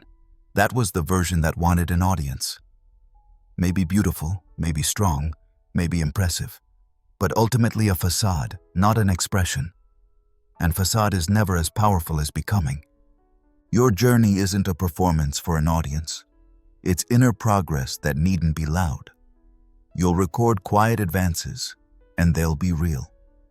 In the consistency of your choices, in your patience, your endurance, your self-respect, in your respect for not having to share everything, and you'll notice how your world changes, slowly, relentlessly, not because of likes, but because of depth. Self-confidence grows when you realize, I don't have to prove anything, I simply am. That you're enough even without constant feedback. That you claim space without expecting applause. And then you begin to lead yourself, not with showmanship, but with conviction. And that is a form of freedom that doesn't shatter when no one's watching. Maybe you'll reach a goal, and only after years realize who's heard of it. That's no flaw, that's character. Because you didn't orient yourself toward show, but toward substance. And everything that's substance will eventually carry weight, even without witnesses. Your best version can't be filmed. It leaves traces in your posture, in your clarity, in your decisiveness. And it carries you when the world feels empty, because you're not dependent on the outside. It's a liberating shift when you understand that you don't have to explain, that you don't have to document, that you don't have to be lectured or illuminated to be valuable. You simply are, piece by piece, hour by hour, not to be seen, but to be. When you reach that point, you'll be more at peace, in your presence, in your work, in your relationships, and you'll win, not through resonance, but through constancy. And that is the power of your undisturbed best version. It works even when no one watches, because it creates certainty in you that no one can take away. Chapter 19. When you win, it will be impossible to ignore you. There comes a point on your path that you can't plan. You can't speed it up, stage it, force it. You can only reach it. Through work, through silence, through persistence. And when it arrives, you'll feel it. No applause, no spotlights, no spectacle, just a quiet, yet irrevocable presence. You will no longer be overlooked, not because you got louder, but because you became real. It's a paradoxical truth. Those who act consistently never have to explain themselves. They're noticed not because they seek attention, but because they've become impossible to overlook. If you walk your path long enough without letting yourself be distracted, the world will eventually turn. Not instantly, not on command, but inevitably. Because you become visible when you don't care about being seen. You become significant when you refuse to impose yourself, and you become felt when you go deep while others stay on the surface. You've learned to endure without applause. You kept going when no one expected it. You worked while others waited. You changed not because you had to, but because you couldn't do otherwise. And all of that, every silent step, every unspoken decision, every lonely rehearsal is now inside you. Not visible, but tangible. Not loud, but powerful. You are no longer someone who makes promises. You are someone who delivers, and that difference is what people eventually can't ignore. They'll remember you, not your name first, not your words, but the feeling you left behind, your consistency, your clarity, your steadfastness, the way you arrive without noise but with impact. When you truly win, not symbolically, not loudly, but in depth and reality, you transform spaces, not by dominating them, but by giving them a new measure. And suddenly you become the reference point, not the idol, not the ideal, but proof that it's possible to win in your own way, without games, without show, without disguise. And in that moment, you'll no longer be asked what defines you. You'll simply be felt. You don't have to prove anything anymore, because your results speak for themselves. You don't have to justify yourself, because your stance carries you. You don't have to fight for space, because your path has created it. Perhaps you'll recall all the times you doubted yourself, when you wondered if it was worth it, if anyone would notice. You'll look back, not with bitterness, but with respect, because you know it was precisely that which shaped you. Not the moments you triumphed, but those in which you stayed the course. Because that's what makes a winner. Not the moment of victory, but the journey to get there. The decisions no one understands, the sacrifices no one sees, the pain you carried without sharing. And that is exactly what makes you impossible to ignore today. You become someone who has impact, not on demand, but permanently, because you stayed true to yourself, because you worked when no one asked you to, because you built what no one gave you. You will be watched, not with suspicion, but with respect. Not because you imposed yourself, but because you became undeniable. And that won't feel like a rush, but like a calm, profound arrival. You won't want to celebrate. You'll continue moving, because you know that winning is not an end, but a new form of beginning. The world ignores you as long as you don't take yourself seriously. But when you stand up for yourself, when you do what you promised, yourself, not others, then it will be impossible to pass you by. Your name will be spoken, not because you shout it, but because others need it. Your work will be cited, not because you distribute it, but because it shows impact. Your being will be sought, because it offers orientation in a time full of noise. And all of this, every bit of it, doesn't begin outside. It begins within you. In the moment you decide not to ask whether you will be seen. but whether you are ready to deliver. Always. Even when no one's watching. Even when no one applauds. Even when no one asks. Because one thing is certain. When you win, truly win, the day will come when no one can overlook you. Chapter 20. Now you know what to do. Put it into practice. You've followed this path. 19 chapters full of clarity, strategy, challenges, and inner development. And now you're here at the end, but not at the finish line. Because this chapter isn't a conclusion. It's a kickoff. Now you know what matters, what must be released, what must be defended, and what must be built. Now you have the principles, the mindset, the clarity. Now the implementation begins. Unfiltered, determined, real. First, it's about consistency, not about motivation. That comes and goes. Not about inspiration. That burns briefly. But about what remains when the first sparks fade. What remains is decision. And you make that decision. Now, here, and today. Not someday. Not when you feel better. But right now. Nothing stands between you and what you want to build except you. Second, time is your raw material. Each day has 24 hours. You have them. What you do with them matters. How much you invest in talk, in scattering, in endless loops, in doing nothing, and how much you channel into execution. You have the freedom and the duty to shape it consciously. No other human system is as flexible and at the same time limited as your daily schedule. Use it, not to be busy, but to make an impact. Third, your focus is non-negotiable. You know it. You've learned it. Now you must live it. No distractions, no multitasking traps, no sudden, "Can I interrupt you?" breaks. You need spaces, rituals, routines that concentrate your thoughts and energy. Spaces where you grow undisturbed.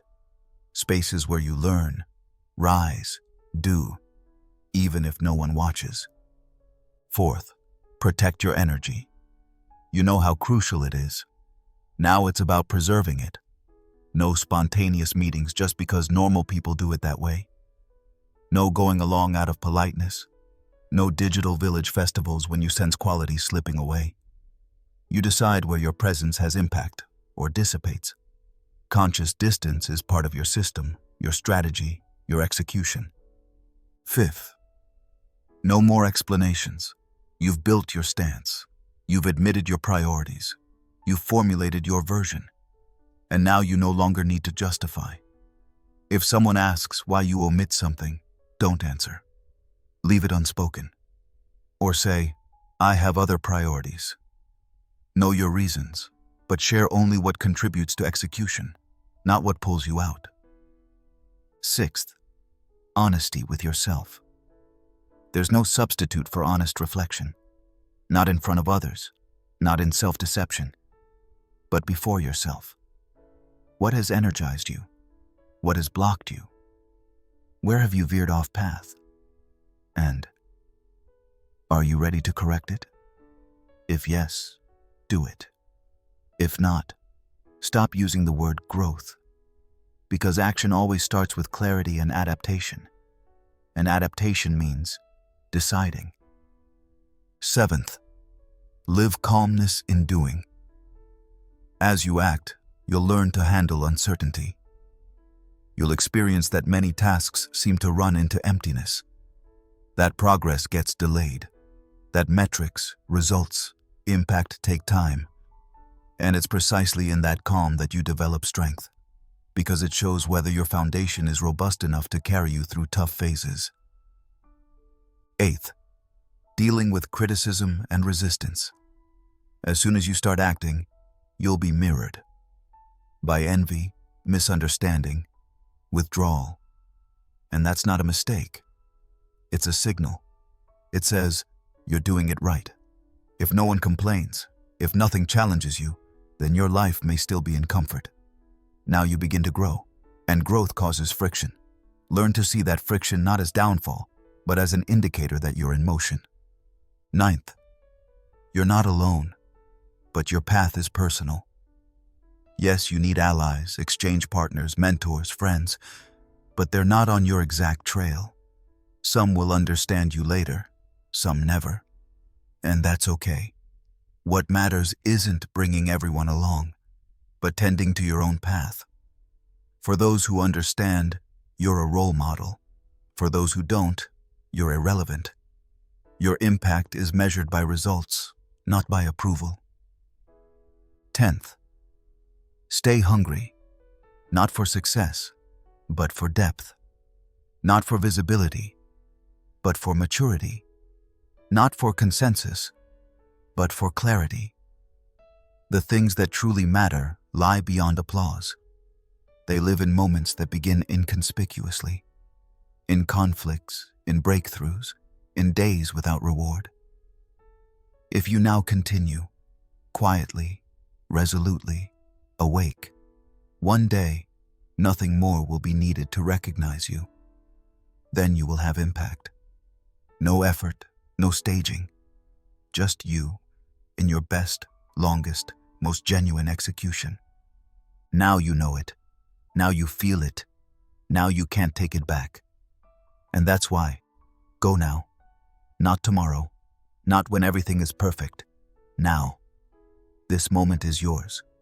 Your execution is your answer to all the words, to all the reflection, to all the questions, to all the doubts. And it's stronger than anything you could have devised in words. Do it. Simply.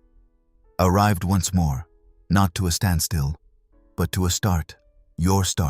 Your execution, your real life. If you've listened this far, then you know. You haven't just listened, you've decided. For focus, for depth, for execution. Thank you for being part of this journey. If this audiobook has given you something, a spark, a thought, a new attitude, feel free to leave a comment. Your feedback matters. And if you want more content that truly moves you, subscribe to the channel. The next stage is already waiting. Stay clear, stay silent, and win loudly.